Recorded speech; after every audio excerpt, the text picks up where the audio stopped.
रुलाने वाली love story. Train चलने को ही थी कि अचानक कोई जाना पहचाना सा चेहरा जर्नल बोगी में आ गया।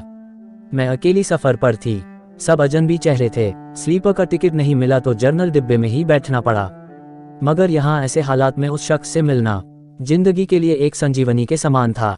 जिंदगी भी कमबख्त कभी कभी अजीब से मोड़ पर ले आती है, ऐसे हालातों से सामना करवा देती है जिसकी कल्पना तो क्या कभी ख्याल भी नहीं कर सकते। वो आया और मेरे पास ही खाली जगह पर बैठ गया। ना मेरी तरफ देखा, ना पहचानने की कोशिश की। कुछ इंच की दूरी बनाकर चुपचाप पास आकर बैठ गया। बाहर सावन की रिमझिम लगी थी, इस कारण वो कुछ भीग गया था। मैंने कनखियों से नजर बचाकर उसे देखा। उम्र के इस मोड़ पर भी कमबख्त वैसा का वैसा ही था। हाँ, कुछ भारी हो गया था, मगर इतना ज्यादा भी नहीं। फिर उसने जेब से चश्मा निकाला और मोबाइल में लग गया। चश्मा देखकर मुझे कुछ आश्चर्य हुआ। उम्र का यही एक निशान उस पर नजर आया था कि आंखों पर चश्मा चढ़ गया था। चेहरे पर और सर पे मैंने सफेद बाल खोजने की कोशिश की मगर मुझे नहीं दिखे। मैंने जल्दी से सर पर साड़ी का पल्लू डाल लिया। बालों को डाई किए काफी दिन हो गए थे मुझे। ज्यादा तो नहीं थे सफेद बाल मेरे सर पे, मगर इतने जरूर थे कि गौर से देखो तो नजर आ जाए।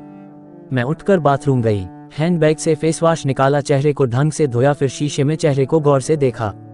पसंद तो नहीं आया मगर अजीब सा मुंह बनाकर मैंने शीशा वापस बैग में डाला और वापस अपनी जगह पर आ गई। मगर वो साहब तो खिड़की की तरफ से मेरा बैग सरकाकर खुद खिड़की के पास बैठ गए थे। मुझे पूरी तरह देखा भी नहीं, बस बिना देखे ही कहा सॉरी। भाग कर चढ़ा तो पसीना आ गया था, थोड़ा सूख जाए फिर अपनी जगह बैठ जाऊंगा। फिर वह अपने मोबाइल में लग गया। मेरी इच्छा जानने की कोशिश भी नहीं की। उसकी यही बात हमेशा मुझे बुरी लगती थी। फिर भी ना जाने उसमें ऐसा क्या था कि आज तक मैंने उसे नहीं भुलाया। एक वो था कि 10 सालों में ही भूल गया। मैंने सोचा शायद अभी तक गौर नहीं किया, पहचान लेगा। थोड़ी मोटी हो गई हूँ, शायद इसलिए नहीं पहचाना। मैं उदास हो गई। जिस शख्स को जीवन में कभी भुला ही नहीं पाई उसको मेरा चेहरा ही याद नहीं। माना कि ये औरतों और लड़कियों को ताड़ने की इसकी आदत नहीं, मगर पहचाने भी नहीं। शादीशुदा है, मैं भी शादीशुदा हूँ। जानती थी इसके साथ रहना मुश्किल है, मगर इसका मतलब ये तो नहीं कि अपने ख्यालों को, अपने सपनों को जीना छोड़ दूँ। एक तमन्ना थी कि कुछ पल खुल के उसके साथ गुजारूं। माहौल दोस्ताना ही हो मगर हो तो सही। आज वही शख्स पास बैठा था जिसे स्कूल टाइम से मैंने दिल में बसा रखा था। सोशल मीडिया पर उसके सारे अकाउंट चोरी छुपे देखा करती थी। उसकी हर कविता, हर शायरी में खुद को खोजा करती थी। वह तो आज पहचान ही नहीं रहा।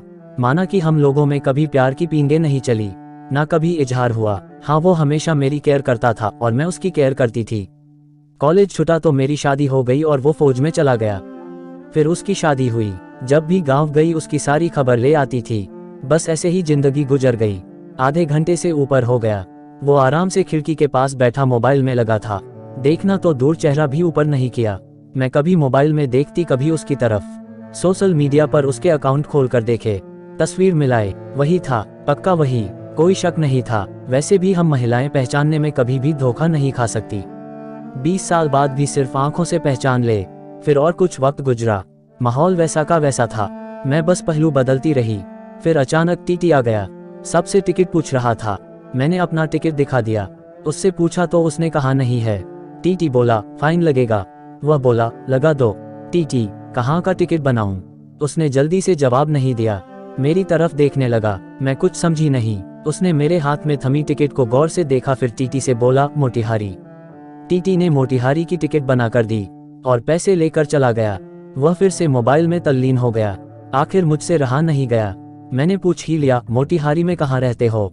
वह मोबाइल में नजरें गड़ाए हुए ही बोला कहीं नहीं। वह चुप हो गया तो मैं फिर बोली किसी काम से जा रहे हो? वह बोला हाँ। अब मैं चुप हो गई। वह अजनबी की तरह बात कर रहा था और अजनबी से कैसे पूछ लूं किस काम से जा रहे हो। कुछ देर चुप रहने के बाद फिर मैंने पूछ ही लिया वहाँ शायद आप नौकरी करते हो? उसने कहा नहीं। मैंने फिर हिम्मत करके पूछा तो किसी से मिलने जा रहे हो? वही संक्षिप्त उत्तर नहीं। आखिरी जवाब सुनकर मेरी हिम्मत नहीं हुई कि और भी कुछ पूछूं। अजीब आदमी था, बिना काम सफर कर रहा था। मैं मुंह फेर कर अपने मोबाइल में लग गई। कुछ देर बाद खुद ही बोला ये भी पूछ लो क्यों जा रहा हूँ मोतिहारी। मेरे मुंह से जल्दी में निकला बताओ क्यों जा रहे हो। फिर अपने ही उतावलेपन पर मुझे शर्म सी आ गई। उसने थोड़ा सा मुस्कुराते हुए कहा एक पुरानी दोस्त मिल गई जो आज अकेले सफर पर जा रही थी। फौजी आदमी हूँ, सुरक्षा करना मेरा कर्तव्य है। अकेले कैसे जाने देता, इसलिए उसे मोतिहारी तक छोड़ने जा रहा हूँ। इतना सुनकर मेरा दिल जोर से धड़का। नॉर्मल नहीं रह सकी मैं। मगर मन के भावों को दबाने का असफल प्रयत्न करते हुए मैंने हिम्मत करके फिर पूछा, कहाँ है वो दोस्त? कमबख्त फिर मुस्कुराता हुआ बोला, यही मेरे पास बैठी है ना। इतना सुनकर मेरे सब कुछ समझ में आ गया कि क्यों उसने टिकट नहीं लिया, क्योंकि उसे तो पता ही नहीं था मैं कहाँ जा रही हूँ। सिर्फ और सिर्फ मेरे लिए वह दिल्ली से मोतिहारी का सफर कर रहा था। जानकर इतनी खुशी मिली कि आंखों में आंसू आ गए। दिल के भीतर एक गोला सा बना और फट गया। परिणाम में आंखें तो भीगनी ही थी। बोला, रो क्यों रही हो? मैं बस इतना ही कह पाई, तो मर्द हो नहीं समझ सकते। वह बोला, क्योंकि थोड़ा बहुत लिख लेता हूँ, इसलिए एक कवि और लेखक भी हूँ, सब समझ सकता हूँ। मैंने खुद को संभालते हुए कहा, शुक्रिया मुझे पहचानने के लिए और मेरे लिए इतना टाइम निकालने के लिए। वह बोला, प्लेटफॉर्म पर अकेली घूम रही थी, कोई साथ नहीं दिखा तो आना पड़ा। कल ही रक्षाबंधन था, इसलिए बहुत भीड़ है। तुमको यूं अकेले सफर नहीं करना चाहिए। क्या करती, उनको छुट्टी नहीं मिल रही थी और भाई यहाँ दिल्ली में आकर बस गए। राखी बांधने तो आना ही था। मैंने मजबूरी बताई, ऐसे भाइयों को राखी बांधने आई हो जिनको ये भी फिक्र नहीं कि बहन इतना लंबा सफर अकेले कैसे करेगी। भाई शादी के बाद भाई रहे ही नहीं, भाभीियों के हो गए, मम्मी पापा रहे नहीं, कहकर मैं उदास हो गई। वह फिर बोला, तो पति को तो समझना चाहिए, उनकी बहुत बिजी लाइफ है, मैं ज्यादा डिस्टर्ब नहीं करती और आजकल इतना खतरा नहीं रहा, कर लेती हूँ मैं अकेले सफर। तुम अपनी सुनाओ, कैसे हो? अच्छा हूँ, कट रही है जिंदगी। मेरी याद आती थी क्या? मैंने हिम्मत करके पूछा। वो चुप हो गया, कुछ नहीं बोला। तो मैं फिर बोली, सॉरी, यूं ही पूछ लिया। अब तो परिपक्व हो गए हैं, कर सकते हैं ऐसी बात। उसने शर्ट की बाजू की बटन खोलकर हाथ में पहना वो तांबे का कड़ा दिखाया जो मैंने ही फ्रेंडशिप डे पर उसे दिया था। बोला, याद तो नहीं आती पर कमबख्त ये तेरी याद दिला देता था। कड़ा देखकर दिल को बहुत सुकून मिला। मैं बोली, कभी संपर्क क्यों नहीं किया?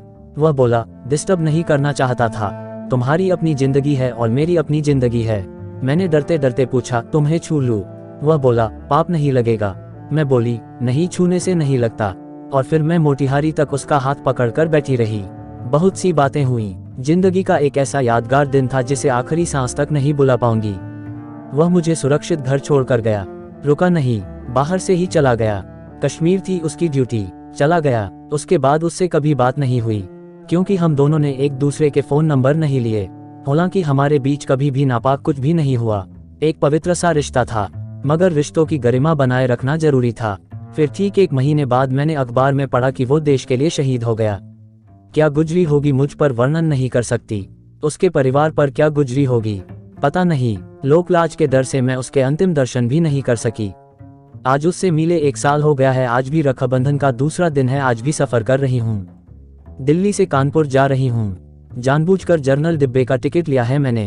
अकेली हूँ, न जाने दिल क्यों आस पाले बैठा है कि आज फिर आएगा और पसीना सुखाने के लिए उसी खिड़की के पास बैठेगा। एक सफर वो था जिसमें कोई हैश हम सफर था, एक सफर आज है जिसमें उसकी यादें हम सफर है। बाकी जिंदगी का सफर जारी है, देखते हैं कौन मिलता है कौन साथ छोड़ता है।